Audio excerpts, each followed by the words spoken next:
DENR Administrative Order Number 2021-05 or the revised regulations governing the establishment and operations of food processing plants. It is the outcome of the 2018 collaborative project of the DENR FMB and DUST FPRDI entitled Assessment and Value Chain Analysis of Food Processing Plants in the Philippines. This new guideline revises the Ministry Administrative Order Number 50, Series of 1986. Here are the major amendments to the Ministry Administrative Order Number 50. First, the DAO provides for the updated formulas in the computation of annual wood requirement. So gaya nga nung sinabi ko kanina, nagkaroon ng assessment ng FMB at FPRDI ng mga operating wood processing plants. At from that assessment ay nakapag-provide sila ng updated formulas on the computation of annual wood requirement. Isa sa mga naging highlights ng updated formulas ay yung number of working days. Kung dati ay iba-iba pa ang number of working days na ginagamit natin sa Luzon, Visayas at Mindanao, dito ay 290 days na lang ang gagamitin sa computation ng annual wood requirement. Second, the wood processing plant permit validity. Kung dati ay nag-i-issue tayo ng wood processing plant permit na valid for 1 to 3 years lang, ngayon, ang validity ng permit ay pinatagal ng hanggang 5 years, which is consisted doon sa requirement ng EO 23 na 5-year sustainable supply of raw wood materials. In addition, kung ang applicant ay holder ng existing forest renewal instrument tulad ng CBFMA, IFMA, or SIFMA, at ang mga kahoy na gagamitin sa WPP ay manggagaling sa kanilang plantation, ang duration ng permit ay coterminous na with that existing tenure. For example, ang applicant ay holder ng isang existing CBFMA na may validity hanggang December 2040. Yung WPP permit na dapat i-issue natin sa kanya ay may validity na hanggang December 2040 din. Third, the tree inventory was reduced at 5% sampling intensity instead of 100%. So bumaba from 100% na sampling intensity, ginawa na lang na 5%. Fourth, fees and bonds were reformulated to conform with the provisions of DENR Administrative Order Number 2004-16 or the guidelines prescribing the revised schedule of forestry administrative fees. Fifth, promotion of vertical integration. Here, the applicants are encouraged to invest in tree plantation establishment as source of raw materials for their wood processing plants and to promote vertical integration and sustainability of its operation. Lastly, updated the approving authorities for new and renewal application. Dito, all applications to establish and operate new wood processing plants are under the authority of the Undersecretary for Field Operations, while for the renewal application and transfer of location of existing wood processing plant was delegated to be approved by the Regional Executive Director. As for the objective, DAO 2021-05 specifically aims to rationalize the wood industry by regulating the establishment, location, and operation of wood processing plants in the country. It shall also encourage vertical integration, a strategy in improving production efficiency of wood-based enterprises by controlling 2 or more processes in the supply chain such as the tree growing, harvesting, wood processing, value adding, and distribution or marketing. Let us first define a wood processing plant and wood processing plant permit. In this DAO 2021-05, the wood processing plant is defined as a facility with woodworking machineries or equipment used in the treatment of poles and convert logs or wood raw materials into lumber, veneer, plywood, blackboard, pulp and paper, wood chips, flakes or particles, wood-based composites, and other semi-finished and finished wood products. On the other hand, a wood processing plant permit is a permit issued by the DENR to provide the enterprise an authority to set up machines for the conversion of logs and other wood raw materials into lumber, veneer, plywood, blackboard, pulp and paper, or other semi-finished wood products. Here are the qualified applicants that may be granted with a wood processing plant permit. First, a Filipino individual or sole proprietorship. Second, a private corporation, partnership, or association duly registered with the Securities and Exchange Commission. Third, holders of existing forest renewal instruments such as the IFMA, SIFMA, and CBFMA holders. And last, owners and operators of existing wood processing plants. Where to file the application? So same protocol pa din. All the applications shall be initially filed in Senro or implementing Penro where the wood processing plant is to be located, or in the DENR Regional Office of National Capital Region in case the WPP will be established in NCR. As for the application requirements, here are the documents that shall be secured by the applicants for new application. 1. Duly accomplished application form. 2. Official receipt as proof of payment for application fee or permit fee. 3. For individual persons, document reflecting proof of Filipino citizenship such as the birth certificate or certificate of naturalization. 4. For the corporation, partnership, or cooperation, a copy of certificate of registration and corresponding articles issued by the Securities and Exchange Commission or SEC. 5. Authorization issued by the corporation, partnership, or association in favor of the person signing the application. 6. Feasibility study or business plan. 7. Business permit issued by the concerned municipal mayor or city mayor. 8. Copy of the environmental compliance certificate issued by the Environmental Management Bureau. 9. Proof of sustainable sources of logs for a period of at least 5 years. 10. Evidence of ownership of machineries. 11. GIS generated map with corresponding geotag photos showing the location of wood processing plant. And 12. Certification from the concerned regional office that the WPP is not within the illegal logging hotspot area in the region. With regards to the 5-year proof of sustainable legal sources of logs, it shall be supported by necessary documents. For local wood raw materials, here are those documents. 1. Original copy of log, veneer, or lumber supply contracts duly approved by the concerned regional executive director. 2.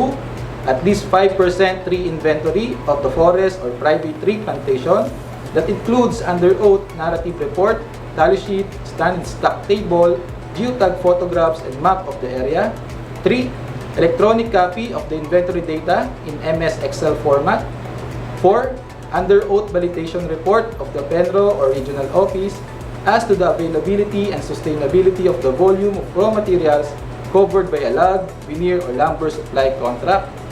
5. A copy of tenure instrument and harvesting permit in case of source of raw materials is from private or forest plantations.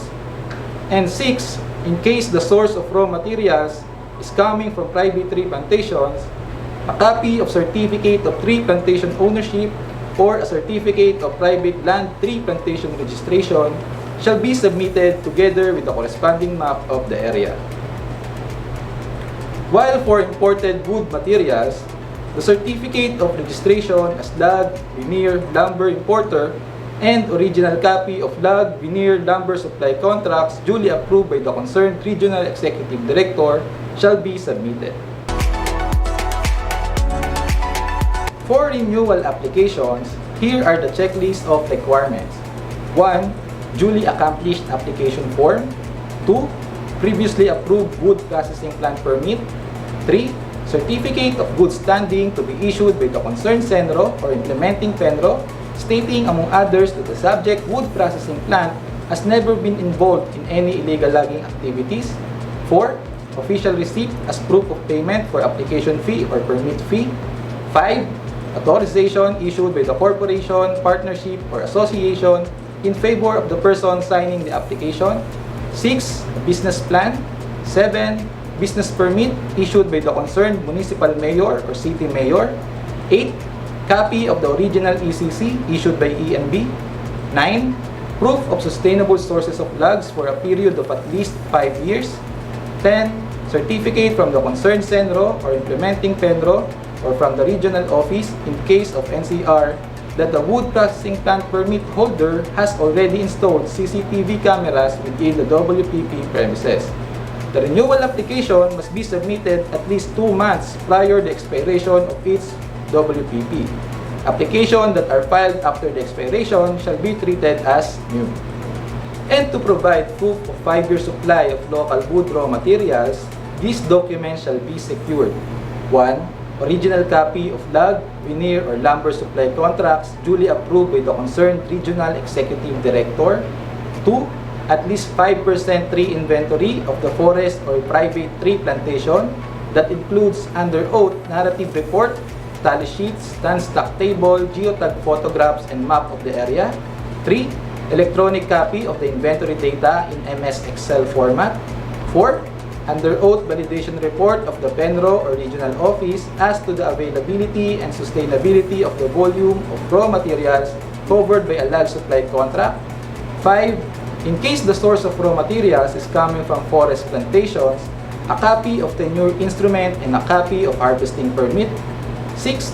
In case the source of raw materials is coming from private tree plantations, a copy of certificate of tree plantation ownership and corresponding map of the area. And lastly, a monthly production and disposition report duly attested by concerned sender. While for imported wood materials, the following shall be secured. 1. Certificate of registration as log, veneer, or lumber importer. 2. Original copy of log, veneer, or lumber supply contracts duly approved by the concerned regional executive director. 3. Proof of importation such as bill of lading, phytosanitary certificate, among others. And 4. Monthly production and disposition report. Please take note that all the documents to be submitted by the applicants shall be in original form or certified true copy of the original.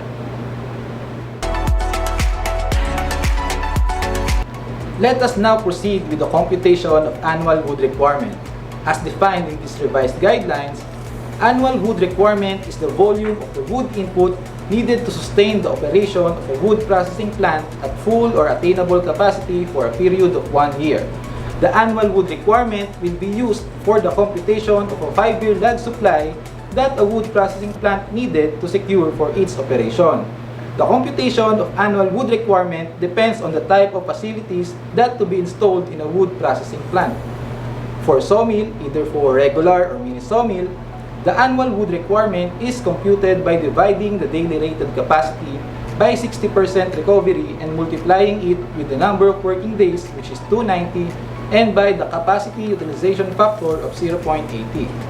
For a sawmill, the annual wood requirement is determined by getting the product of the daily rated capacity, the number of working days, which is 290, and the capacity utilization factor of 0.80. For veneering, annual wood requirement is equal to the DRC multiplied by the number of working days and divided by the 50% recovery. For plywood or blackboard, the annual wood requirement is computed the same with the formula of veneering. Ang pinagkaiba lang ay yung percent recovery. In this formula, the percent recovery is 43%, while sa veneer ay 50%. For fiberboard, particle board, and other wood-based panels and or wood treating plant, the annual wood requirement is simply the product of the daily rated capacity and the number of working days. In case of integrated wood processing plant, the total annual wood requirement is computed by adding all the annual wood requirements of all types of plants that comprises the integrated wood processing plant.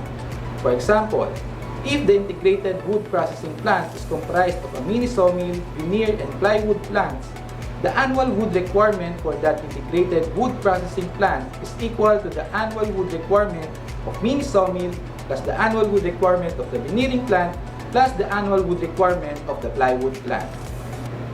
Making a false statement in the application or material omission or alteration of facts in bad faith shall be sufficient cause for the disapproval of application. Any permit granted found later to contain false statement may be cancelled without prejudice on the part of the government to prosecute the guilty party under the revised penal code and other relevant laws. Fees and bonds shall be collected as prescribed under DENR Administrative Order No. 2004-16 or the guidelines prescribing the revised schedule of forestry administrative fees. The fees and bonds shall include the following. First, the application fee for wood processing plants or manufacturing plants, which is equal to 600 pesos per application. Second is the annual permit fee to operate, which ranges from 900 pesos to 1,200 pesos dependent on the daily rated capacity of the wood processing plant. Third is the annual permit fee for all wood-based panel plants operated independently from the primary wood processing plants, which ranges from 2,200 pesos up to 9,000 pesos dependent on the daily rated capacity of the plant. Fourth, annual fee for all wood treating plants, which is 3,600 pesos, and a surcharge of 8% per month in case of the late payment of the required fees. Next is the validity of the wood processing plant permit. Like what I have said earlier, the wood processing plant permit shall be valid for a duration of 5 years consistent with the 5-year lag supply requirement. While for the wood processing plant that is within the existing tenure areas such as the CBFMA, IFMA, and SIPMA, the validity of the wood processing plant permit shall be coterminous with that existing tenure. As for the approving authority, a permit for the operation of a new wood processing plant shall still be issued by the Undersecretary for Field Operations, while for the renewal to operate, location transfer, and expansion of existing wood processing plants shall be approved by the concerned Regional Executive Director, as well as the replacement or installation of additional accessories.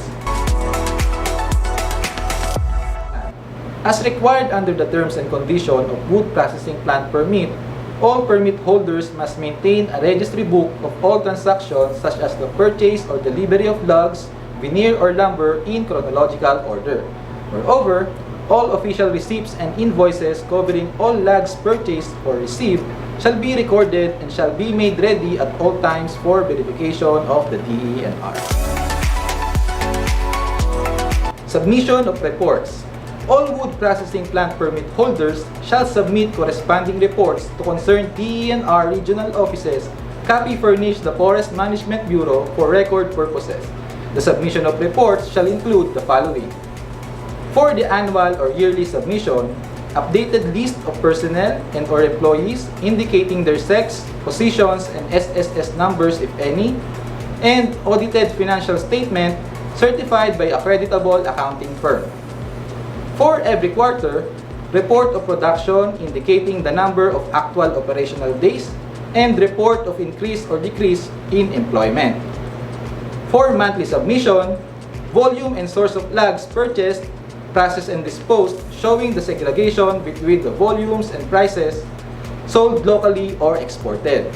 And anytime necessary, report of stoppage of operation lasting more than 2 days due to breakage or repair of any part of the equipment, giving an estimate of the period to repair and time of the resumption of the plant operations. And a report on additional machineries or equipment installed or to be installed. Any other data or information pertaining to the operation of wood processing plant shall also be furnished to the Director of Forest Management Bureau or the Regional Executive Director concerned.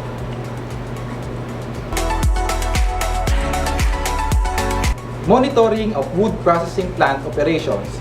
DENR field offices shall conduct regular monitoring of milling operations to ensure compliance with forestry laws, rules, and regulations. All DENR regional offices shall submit the electronic copy of application documents, wood processing plant permit issued by the Regional Executive Director, and reports by the permit holder to the DENR Secretary, copy furnished the Forest Management Bureau. The FMB may conduct validation as regards to the compliance with the submission of required application documents and with the terms and conditions of the issued wood processing plant permit. As for the penal provisions, the wood processing plant permit shall be subjected to cancellation if any owner or operator of wood processing plant is found to have violated any provisions of the guidelines and or the terms and conditions of the permit.